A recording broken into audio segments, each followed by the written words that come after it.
ನಮಸ್ತೆ ವೀಕ್ಷಕರೇ, ನಾನು ನಿಮ್ಮ ಶ್ರೀ. ಇವತ್ತು ನಾನು ಮನೆಯಲ್ಲಿ ಸ್ನ್ಯಾಕ್ಸ್ ಮಾಡ್ತಿದ್ದೀನಿ. ಇವತ್ತು ನಾನು ಏನು ಮಾಡ್ಕೊತಿದ್ದೀನಿ ಅಂತಂದ್ರೆ ಡ್ರೈ ಗೋಬಿಯನ್ನು ಮಾಡ್ತಿದ್ದೀನಿ. ನೋಡಿರಿ, ನಾವು ಒಂದು ಗೋಬಿ ಕಟ್ಟನ್ನು ತೊಗೊಂಡು ಏನು ಮಾಡ್ತೀನಿ ಅಂದ್ರೆ ಚಿಕ್ಕ ಚಿಕ್ಕದಾಗಿ ಗೋಬಿಯನ್ನು ಕಟ್ ಮಾಡ್ಕೊತಿದ್ದೀನಿ. ನಾವು ಹೊರಗಡೆ ತಿನ್ನೋದಕ್ಕಿಂತ ಮನೆಯಲ್ಲೇ ಮಾಡ್ಕೊಂಡು ತಿಂದ್ರೆ ಉತ್ತಮ. ನೋಡಿರಿ, ಈ ರೀತಿ ಸಣ್ಣದಾಗಿ ಕಟ್ ಮಾಡ್ಕೋಬೇಕು. ಅತಿ ಹಿಂದೆ ಬೇರನ್ನು ಇಡ್ಲಿಕ್ಕೆ ಹೋಗಬೇಡ್ರಿ. ಇವಾಗ ನೋಡಿ ನಾನು ಯಾವ ಶೇಪೊಳಗೆ ಕಟ್ ಮಾಡಿದ್ದೀನಿ. ಇವಾಗ ನಾನು ಇದನ್ನು ಏನು ಮಾಡ್ತೀನಿ ಅಂತಂದ್ರೆ ಗ್ಯಾಸನ್ನು ಆನ್ ಮಾಡಿಕೊಂಡು ಬಾಣಲೆಯಲ್ಲಿ ನಾವು ಒಂದು ಚರ್ಗಿಯಷ್ಟು ಏನು ಮಾಡಬೇಕು, ನೀರು ಹಾಕೋಬೇಕು. ಅದಕ್ಕೆ ಸ್ವಲ್ಪ ರುಚಿಗೆ ತಕ್ಕಷ್ಟು ಉಪ್ಪು ಹಾಕೋಬೇಕು. ಇದು ಒಂದು ಉಗಿ ಬಂದರೆ ಸಾಕು.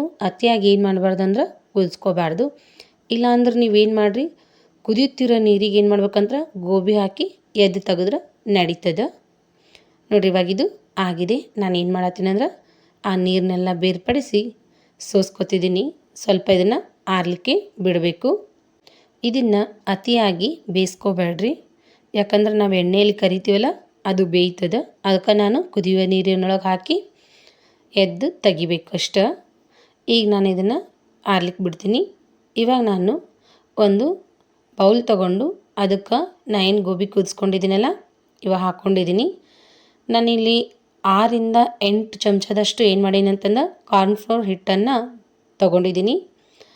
ಅದರ ಅರ್ಧದಷ್ಟು ಅಂತಂದ್ರೆ 3ರಿಂದ 4 ಚಮಚದಷ್ಟು ನಾವೇನು ಮಾಡಬೇಕು, ಮೈದಾ ಹಿಟ್ಟನ್ನು ಹಾಕೋಬೇಕು. ನೋಡಿರಿ, ನಾವು ಮೈದಾ ಹಿಟ್ಟು ಹಾಕೊಳ್ಳಿಕ್ಕಂದ್ರೂ ನಡೀತದೆ. ಅಕ್ಕಿ ಹಿಟ್ಟಿದ್ರೆ ಸಾಕು, ಇಲ್ಲಾಂದ್ರೆ ಮೈದಾ ಹಿಟ್ಟು ಹಾಕೋಬೋದು. ನಾನಿಲ್ಲಿ 1-1.5 ಚಮಚ ಏನು ಮಾಡೀನಿ ಅಂತಂದ್ರೆ ಅಚ್ಚ ಖಾರದ ಪುಡಿ, 1 ಚಮಚ ಗರಂ ಮಸಾಲ, 1 ಚಮಚ ಧನಿಯಾ ಪುಡಿಯನ್ನು ಹಾಕ್ಕೊಂಡಿದ್ದೀನಿ. ಈಗ ಇದಕ್ಕೆ ನಾನು ಏನು ಮಾಡ್ತೀನಿ ಅಂತಂದ್ರೆ ಬೆಳ್ಳುಳ್ಳಿ ಶುಂಠಿ ಪೇಸ್ಟನ್ನು ಅರ್ಧ ಚಮಚದಷ್ಟು ಹಾಕ್ಕೊಂಡಿದ್ದೀನಿ. ಹಾಗೆ ಕಟ್ ಮಾಡಿರ್ತಕ್ಕಂಥ ಕರಿಬೇವನ್ನು ಹಾಕ್ಕೊಂಡಿದ್ದೀನಿ. ಈಗ ಸ್ವಲ್ಪ ಮೇಲೆ ರುಚಿಗೆ ತಕ್ಕಷ್ಟು ಉಪ್ಪನ್ನು ಹಾಕ್ಕೋಬೇಕು. ನೀವು ಆಲ್ರೆಡಿ ಉಪ್ಪು ಹಾಕಿ ಕುದಿಸ್ಕೊಂಡಿರ್ತೀರಿ, ಸ್ವಲ್ಪ ನೋಡಿ ಹಾಕ್ಕೊಳ್ರಿ. ಈಗ ನಾನು ಇವೆಲ್ಲವನ್ನು ಏನು ಮಾಡ್ತೀನಿ ಅಂತಂದ್ರೆ ಕಲಿಸ್ಕೊತಿದ್ದೀನಿ. ಇವಾಗ ನಾನು ಗ್ಯಾಸ್ ಆನ್ ಮಾಡಿಕೊಂಡು ಒಂದು ಕಡಾಯಿ ಇಟ್ಕೊಂಡಿದ್ದೀನಿ. ಅದ್ರಾಗ ಎಣ್ಣೆಯನ್ನು ಹಾಕ್ಕೊಂಡು ಕಾಸ್ಕೊಂಡು ಈಗ ಒಂದೊಂದಾಗಿ ಗೋಬಿಯನ್ನು ಏನು ಮಾಡ್ತೀನಿ, ಎಣ್ಣೆಯಲ್ಲಿ ಕರಿಕೊತೀನಿ. ನೋಡಿರಿ, ಈ ರೀತಿ ಕರಿಬೇಕು. ನಾನು ಯಾವುದೇ ರೀತಿ ಕಲರನ್ನು ಹಾಕಿಲ್ಲ. ಮನೆಯಲ್ಲಿರ್ತಕ್ಕಂಥ ಪದಾರ್ಥಗಳನ್ನು ಬಳಸಿ ನಾವು ಗೋಬಿಯನ್ನು ಮಾಡಾತೀನಿ.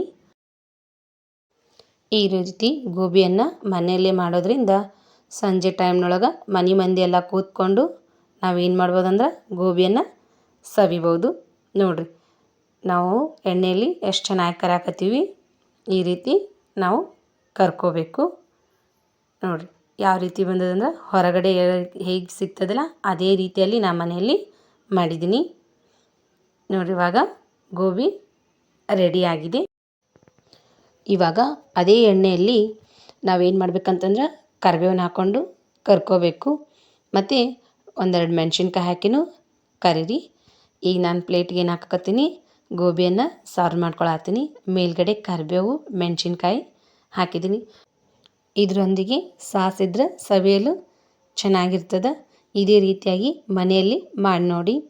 ಈ ವಿಡಿಯೋ ನಿಮಗೆ ಇಷ್ಟವಾದಲ್ಲಿ ಸಬ್ಸ್ಕ್ರೈಬ್ ಮಾಡಿ, ಲೈಕ್ ಮಾಡಿ, ಶೇರ್ ಮಾಡಿ. ಧನ್ಯವಾದಗಳು.